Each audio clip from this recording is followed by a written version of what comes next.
오늘 신약 성경에 보면은 예수 그리스도의 생애와 또 그의 사역에 대해서 상세하게 기록해 놓은 책이 있다면 우리가 잘 알고 있습니다. 사복음서입니다. 그 중에 마태복음, 마가복음, 누가복음과 같은 관점에서 쓴 책을 공관복음이라고 하고 요한복음을 따로 분리하고 있습니다. 자, 성경을 연구하고 설교하는 학자들과 또 목회자들이 이렇게 복음서를 두 가지로 구분하는 것은 분명히 이유가 있을 것입니다. 오늘 그 본문을 묵상하기에 앞서 그 이유를 몇 가지 한번 살펴보려고 합니다. 공관복음, 마태, 마가, 누가복음은 예수의 생애를 역사적 사건으로 상세하게 다루고 있습니다. 그 반면에 요한복음은 신앙의 그리스도에 대한 관심과 예수 그리스도의 사건에 대한 신학적인 그 의미를 부각시키고 있습니다. 또 한 가지는 공관복음 마태, 마가, 누가에는 하나님의 나라와 하나님의 뜻을 선포하는 데 주력을 하고 있습니다. 그 반면에 요한복음은 예수 그리스도의 자기 계시의 말씀을 선포하고 있습니다. 영생의 구주로서 예수 그리스도를 그리는 그 모습은 한 파트를 연주하는 것이 아니라 어떻게 해요? 전체가 아우려져서 매우 웅장하게 그려내는 오케스트라와 같은 그런 모습을 가지고 있는 것이 요한복음입니다. 자, 오늘 여기에 보면은 예수님이 직접 자신은 7번 표현하고 있습니다. 그것이 요한복음에 나오고 있습니다. 먼저 나는 생명의 떡이다. 나는 세상의 빛이요. 나는 양의 문이요. 나는 선한 목자요. 나는 부활이요 생명이요. 나는 길이요 진리요 생명이요.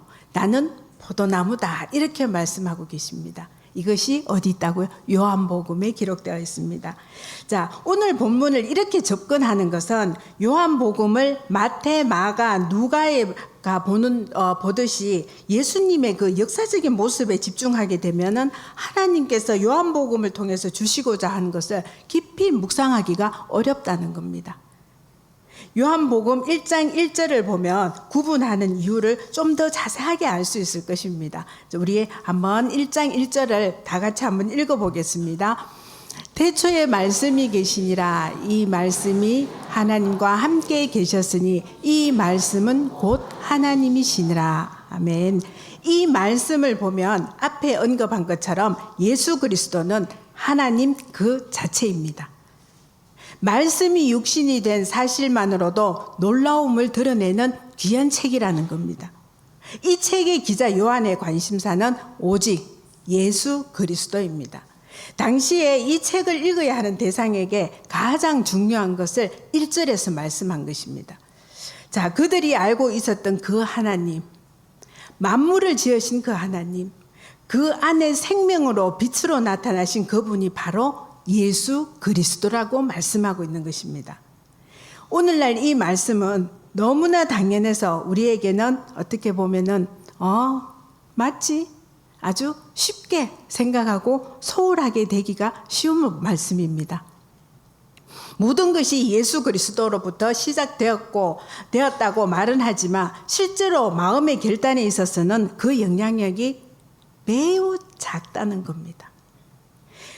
그러나 이렇게 당연하게 여겨졌는데 이 내용이 우리의 삶에 역사하시는 유일하신 하나님이기 때문에 바로 지금 얼마나 크게 영향을 끼치고 있는지 우리의 삶을 돌아보자는 것입니다.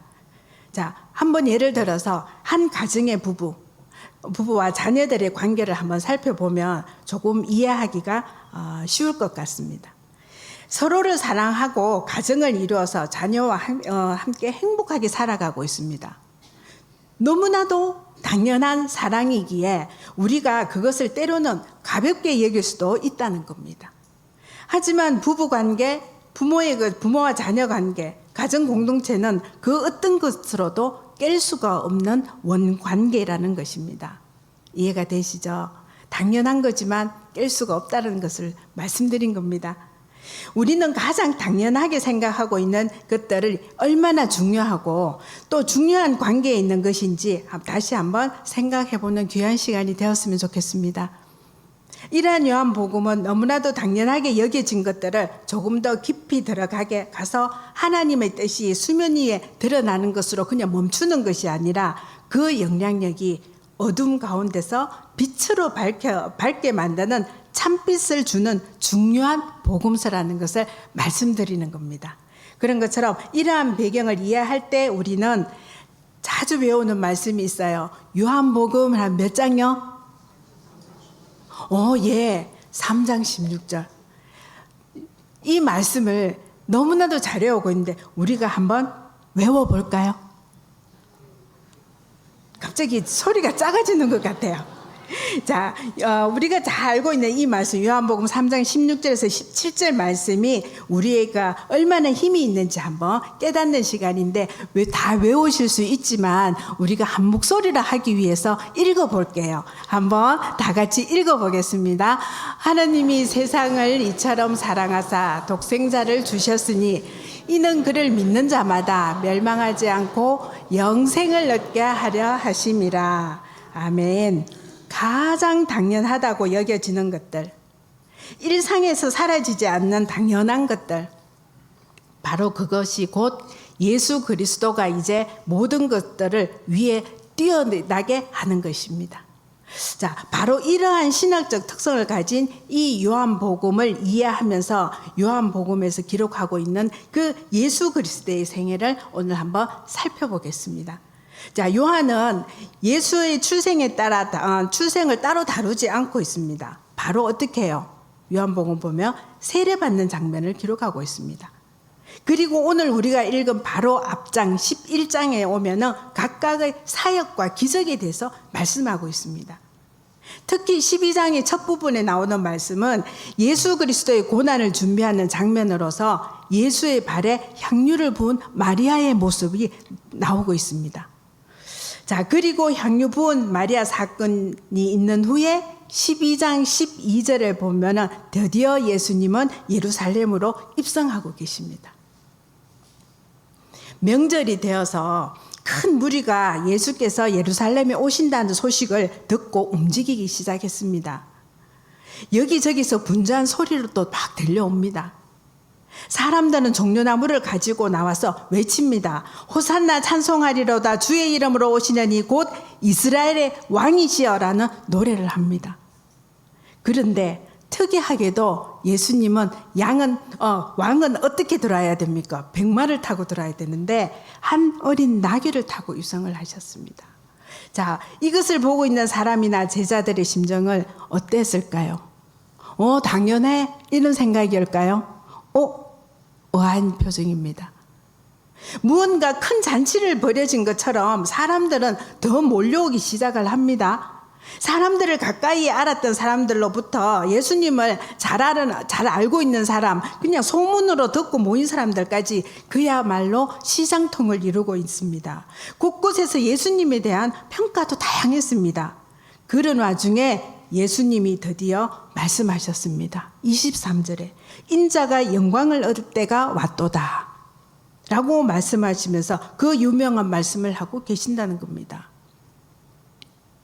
우리 그 뒤를 이어서 24절 말씀을 우리가 한번 다시 읽어보겠습니다. 24절입니다. 한 목소리를 읽어보겠습니다. 내가 진실로 진실로 너희에게 이르노니 한 알의 밀이 땅에 떨어져 죽지 아니하면 한 알 그대로 있고 죽으면 많은 열매를 맺느니라. 아멘. 자, 이 말씀을 읽으면서 드디어 예수님이 십자가를 지고 죽으실 때가 되었구나라는 것을 알게 되었습니다. 저는 이 말씀을 묵상하면서 2000년 전의 역사 속에서 일어난 일이지만 지금 예수님이 나를 위해서 죽을 때가 되었구나라는 생각이 들었습니다. 어린 시절부터 모태신앙이다 보니까 어릴 때도 교회에서 생활을 했지만 이 설교는 많이 들었어요. 예수님이 누구를 위해서 나를 위해서 죽었다는 거. 예수님의 그 죽으심을 생각하며 왜 그렇게 가슴이 아픈지요? 몰라요. 그냥 아팠어요.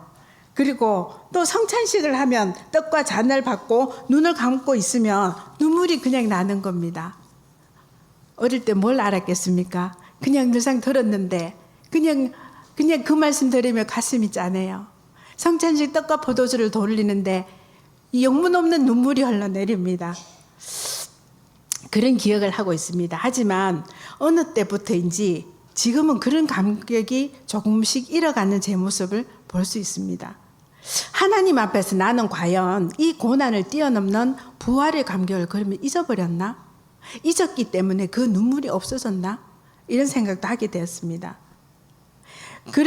하지만 이 또한 하나님을 내 삶의 그 주권자로서 전적인 의지를 하지 않고 있는 내 모습을 그를 통하여서 보게 되었습니다. 말씀을 읽으면서 말씀의 깊이에 들어가며 제 자신을 돌아보니까 주께서 나를 위하여 죽음을 선택한 것이 감사한 것인데 그것이 당연히 여겨지는 여겨졌다는 겁니다. 당연히 여겨졌기 때문에 그냥 한순간의 감정으로 그분의 마음을 한번 움직여 보려고 했다는 것이 내 모습이었다는 것을 이 말씀을 보면서 알게 되었습니다.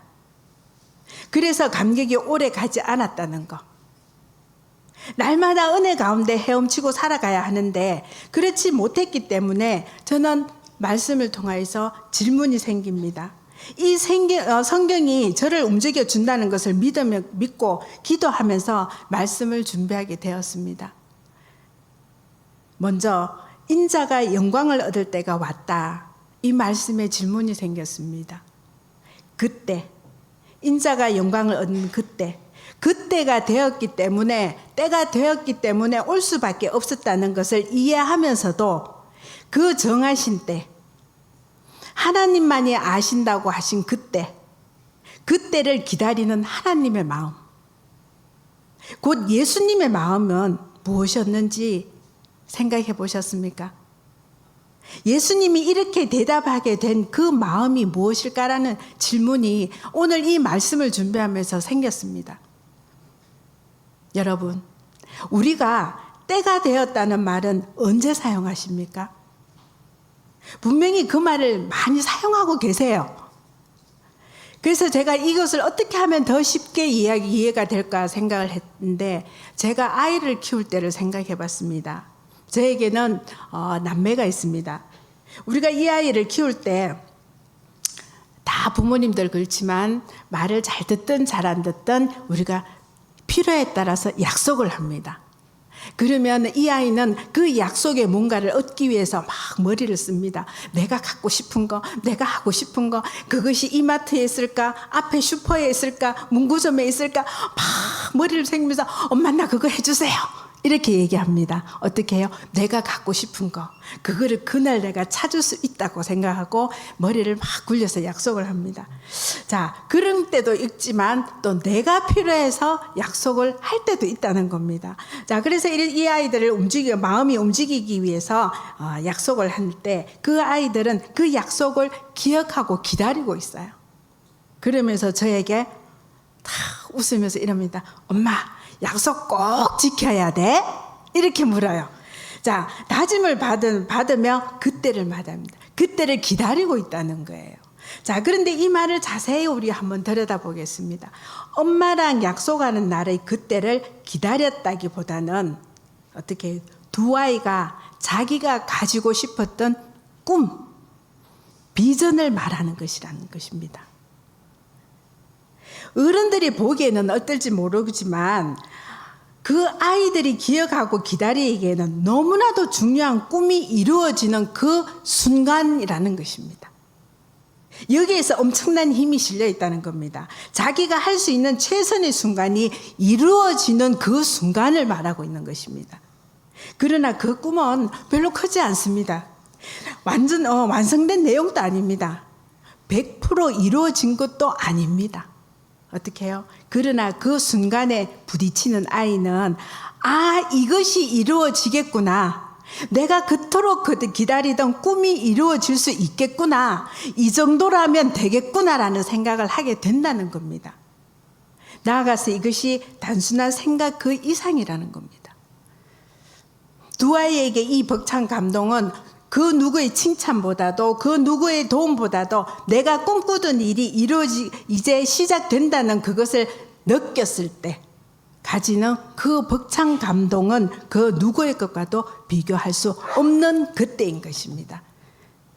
그 꿈이 이루어질 수 있는 것을 느꼈을 때 그것은 매우 작을 수 있습니다. 어떻게 보면 보잘것 없을 수 있어요. 우리가 볼 때는. 어쩌면 작은 불꽃 하나로 나타날 수도 있다는 겁니다. 다른 사람들은 보지 못할지라도 정작 본인은 그것을 알 수 있습니다. 알고 있습니다. 작은 불꽃 하나가 세상을 밝힌다는 것을 알게 된다면 이것이 놀라운 일이 아니겠습니까? 오늘 본문 말씀은 바로 이러한 차원에서 하나님이 주시는 매우 가슴 벅찬 일을 우리에게 말씀해 주고 있다는 것입니다. 예수님은 하나님의 마음을 읽으셨어요. 그리고 그 원대한 꿈을 위해서 움직이신 것입니다. 우리가 22절에 보면은 안드레와 빌립이 예수님을 찾아갔습니다. 그리고 예수님은 지금 우리 민족이 아닌 것 같은데 누군가가 주님을 만나고 싶어 합니다라고 하며 예수님에게 이 안드레와 빌립이 예수님에게 말을 했어요. 그 내용을 자세히 보면 예수님이 예루살렘에 입성한 후에 그 무리들 가운데 명절에 예배하러 올라온 사람 중에 헬라인 몇 명이 예수님을 찾아왔다라고 기록하고 있습니다. 그리고 그 헬라인 몇 명이 갈릴리 베세다 사람 빌립에게 가서 말하기를 선생이여 우리가 예수님을 만나고 싶습니다라고 이 말을 전해달라고 하는 내용입니다. 이제 예수님은 안드레와 빌립의 말을 듣고 갑자기 했는 말이 23절 말씀입니다. 인자가 영광을 얻을 때가 왔도다 이렇게 말씀하고 있는 거예요. 대화의 내용이 앞뒤가 맞지가 않다는 겁니다. 예수님을 만나고 싶다는데 그런데 어떻게 해요? 인자가 영광을 얻을 때가 왔다 이렇게 대답하시는 거예요. 앞뒤의 내용이 맞지 않습니다. 헬라인 몇 명이 찾아와서 예수님을 만나고 싶다고 했는데 이에 대해서 예수님이 영광을 얻을 때가 왔다라고 하고 있으니 무슨 대답이 이런 대답이 있습니까? 만나고 싶으면 거기에 대해서 알았다 준비해라 만날 자리를 주선을 해라 하든지 아니면 지금 시간이 없으니까 다음에 만나자라고 할지 이렇게 하는 것이 정당한 대답입니다. 근데 황당한 예수님이 대답이 아닌가 이런 생각을 해봅니다. 그리고 그 다음 구절은 더 기가 막힌 내용입니다. 24절에 우리가 읽으셨죠. 내가 진실로 진실로 너희에게 이르노니 한 알의 밀이 땅에 떨어져 죽지 아니하면 한 알 그대로 있고 죽으면 많은 열매를 맺느니라. 예수님이 한 알의 밀이 된다는 겁니다. 이 말은 우리가 익히 믿음에 고백하는 대로 주께서 고난의 잔을 마신다는 얘기입니다. 아니 이 사람들이 예수님 한번 만나자는데 답은 계속 다른 얘기가 나오는 거예요. 만물을 창조하신 하나님께서 사랑하는 이 아들 독생자를 인간을 위해서 이 땅에 보내신 이유는 한 영혼을 위해서 오셨습니다. 한 영혼이 살아나기를 간절히 바라는 마음으로 오셨다는 겁니다. 지금 예수님의 마음을 우리가 한번 들여다볼까요? 예수님은 하나님의 마음이 무엇인지 고민하면서 늘 기도하셨습니다. 결국에는 하나님의 뜻을 위해서 인간의 몸을 입었지만 죽게 될 것이라는 것도 알고 있었습니다. 그분의 인생 속에는 공생의 기간 동안에도 더욱 그렇게 사셨습니다. 하나님의 마음, 하나님의 생각이 뭔지 아프고 힘들면서도 그분은 그렇게 사셨어요. 때로는 많은 사람들에게도 욕도 얻어먹었습니다. 심지어 바리새인과 헤롯 땅에게는 도저히 이 두 부류는 합할 수가 없는 부류지만 누구 때문에? 예수님 때문에 하나가 되는 경우도 있었습니다. 결국 예수님은 예루살렘으로 입성하셨고 무리들 사이로 나귀를 타고 이동하고 계십니다. 바로 그때 충격적인 일이 일어납니다. 제가 두 자녀가 있다고 했잖아요. 두 자녀가 엄마의 약속을 기다리는 것이 자기 꿈이 이루어지는 그 순간을 기다리는 아이들 모습과 같다는 겁니다. 지금 이 순간, 이 상황이 이 아이들이 그 기뻐하고 그 순간 정말 막 뭔가가 이루어진다는 기대에 찬 순간, 꿈이 이루어지는 그 기대에 있는 그 순간과 같다는 겁니다. 작은 불꽃 하나를 보는 순간 할 수 있다는 자신감을 가진 것 이상으로 도전할 수 있다는 큰 확신이 생겼다는 것입니다. 예수님이 예루살렘으로 들어가던 길에서 안드레와 빌립이 찾아와 하는 말을 듣고 영광을 얻을 때가 왔다고 하셨습니다. 바로 이것입니다. 예수님은 그 말을 듣고서 확신에 찬 결단을 내리고 있었습니다. 그것이 바로 헬라인이었습니다. 다른 것도 아닌 헬라인 몇 명 있는데였습니다. 단순하게 읽으면 그 뜻이 찾기가 어렵습니다. 헬라인 몇 명 있었지. 여러분, 하나님이 이 세상을 사랑하셔서 이곳에 예수님을 보내신 이유를 생각했을 때 우리가 좀 전에 우리 외웠던 말씀 있죠. 요한복음 3장 16절 말씀. 독생자를 주셨으니 이를 그를 믿는 자마다 멸망하지 아니하고 영생을 얻게 하려 하심이라고, 바로 이것입니다. 하나님의 마음은 여기에 있는 것입니다. 예수님도 동일했습니다. 택함받은 이스라엘 백성들만이 구원하려 이 땅에 오신 것이 아니라 하나님은 이스라엘 백성을 사용하셔서 인류를 구원하시려고 이 땅에 오셨습니다. 그런데 유대인들은 예수님을 오직 어떻게 해요? 자기의 왕으로, 자신을 구원하러 오신 왕으로만 이해하고 있었다는 겁니다. 헬라인, 우리가 잘 아는 헬라인은 이방인입니다. 유대인이 아니라는 겁니다. 이스라엘 민족이 아니라는 겁니다. 당시에는 하나님의 택함을 받은 자녀가 아닌 것입니다. 바로 그들 중 몇 명이 예루살렘으로 올라와 예수님을 만나자고 했다는 것입니다. 예수님은 헬라인 몇이 자신을 만나고 싶다고 하는 말을 듣는 순간 온몸에 전율이 흘렀을 것입니다. 아, 이거구나. 내가 이것 때문에 왔구나. 그렇게 생각하셨을 겁니다. 이 가슴 벅찬 감동은 누구의 말로도 표현할 수 없었을 것입니다. 만물을 창조하신 하나님의 마음의 소원이 이제 열리는 순간이기 때문입니다. 정통 유대인이 아닌 이방인이 예수님의 소문을 듣고 예루살렘에 올라와 더구나 명절에 예배하러 올라왔다는 것입니다. 얼마 전에 우리의 새생명 전도축제에서 VIP가 어떤 모습으로 왔든지 교회 마당을 밟았다는 겁니다. 그들이 예배 자리에 참석했다는 겁니다. 드디어 복음이 이방으로 전해지는 순간, 하늘의 소원이, 하나님 마음이 열리는 순간이라는 것입니다. 예수님은 이때를 기다려왔습니다. 많이도 아니라 그토록 기다리던 이방인들, 하나님을 모르는 그들이 찾아왔다는 것만으로 인자가 영광을 얻을 때가 왔도다라고 짧고도 명료한 것을, 자신의 사명을 말씀하신 것입니다. 그리고 자신이 하나님의 밀이 되어 죽어 많은 열매를 맺을 것이라는 확신을 가지셨습니다. 나아가서 25절 말씀에 이렇게 말씀하고 있습니다. 자기의 생명을 사랑하는 자는 이를 볼 것이요, 이 세상에서 자기의 생명을 미워하는 자는 영생하도록 보존하리라. 아멘. 이것이 예수님 사역의 핵심인 것입니다. 바로 이것이 하나님의 마음이라는 겁니다. 사랑하는 여러분, 이제 말씀을 정리해 보면서 마지막 질문을 해결하면서 이제 마치고자 합니다.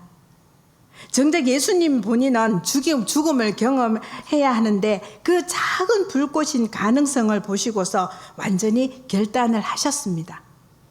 하지만 아직까지 저는 죽음을 경험해보지 못했거든요.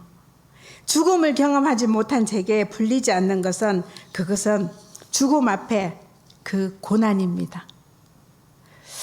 고난은 누구에게나 있습니다. 작든 크든 그리스도인이든 비그리스도인이든 관계가 없습니다. 모두가 고난을 받습니다. 그러나 그 고난이 닥쳤을 때 어떻게 반응하느냐에 따라서 그 고난의 결과는 달라질 것입니다. 나에게 힘든 일이 주어졌을 때 좌절하고 불평하고 원망합니다. 때로는 그것이 어떻게 이루어질 때가 있어요. 하지만 이것은 모두나 다 할 수 있는 것입니다.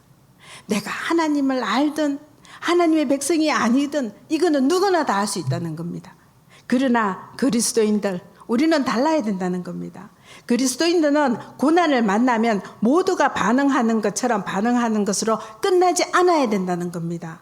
일반적인 반응이 아니라 신앙의 반응을 하는 것이 그리스도인들의 매력인 것입니다. 그런 것처럼 오늘 본문은 이 놀라운 매력을 우리에게 마지막으로 던져주시고 계십니다. 신앙적 반응이 무엇일까요?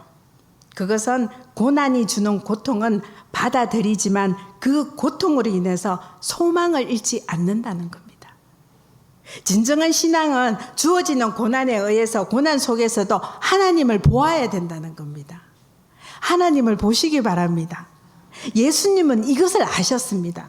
그리스도인도 고난이 주는 물질적 고통도 있을 수 있고 심적인 고통도 겪지만 그 너머에 있는 하나님의 뜻을 구해야 된다는 것입니다. 그것이 신앙인이 겪는 고난인 것입니다. 그리스도인의 신앙은 고난 앞에서 진정한 빛이 나는 것입니다. 예수님은 헬라의 몇 명이 올라와 자기를 찾을 때 당장 겪어야 할 고난을 생각하기보다는 고난이 우선되는 곳 있지 않았다는 것입니다. 바로 그 고난을 생각하기보다 우선되는 것이 부활이었습니다. 예수님은 그 부활을 보았습니다. 고난 뒤에 있는 빛을 보았습니다. 고난 뒤편에 서서 손을 내미시는 주님의 손길을 기대하였다는 것입니다. 우리에게는 하나님께서 주시는 원대한 꿈이 있습니다. 비전이 있습니다. 좋은 교회에서 위대한 교회로 변화를 꿈꾸는 우리 교회, 대구를 그리스도에게로 인도하는 위대한 꿈을 우리에게 허락해 주셨습니다. 개인의 생활과 그 각 가정에서뿐만 아니라 작은 불꽃 하나를 피어나는 부흥의 주역이 우리 모두가 되시길 소망합니다. 그러나 그 가능성을 보았다고 해서 모든 길이 평탄하면 얼마나 좋겠습니까? 지나온 길을 한번 돌아보시기 바랍니다. 평탄하셨습니까? 때로는 그 길이 죽음만큼 힘들 때도 있습니다. 아버지 나 정말 못하겠어요 할 때도 있다는 겁니다. 왜 내게 이런 일이 있느냐고. 오늘 아침에 목사님 설교한 것처럼 요나처럼 하나님 기도하면서 달라들 수도 있다는 겁니다. 그런 고난이 있습니다. 그런 것처럼 예수님이 그 힘든 길을 갈 수 있지만 예수님이 고난 뒤에 있는 빛을 보신 것처럼 우리 자신도 그 빛을 기대하며 죽을 힘을 다해 하나님의 마음을 시원하게 해드리는 그리스도의 삶이 되시길 소망합니다. 그렇게 할 때에 우리에게 부활의 삶이 지속될 것입니다. 고난 앞에서 신앙은 진정한 빛이 난다는 것을 꼭 기억하시기 바랍니다. 그래서 우리를 사랑하셔서 허락하신 하나님의 사랑을 증거는 뭘까요? 평탄일까요?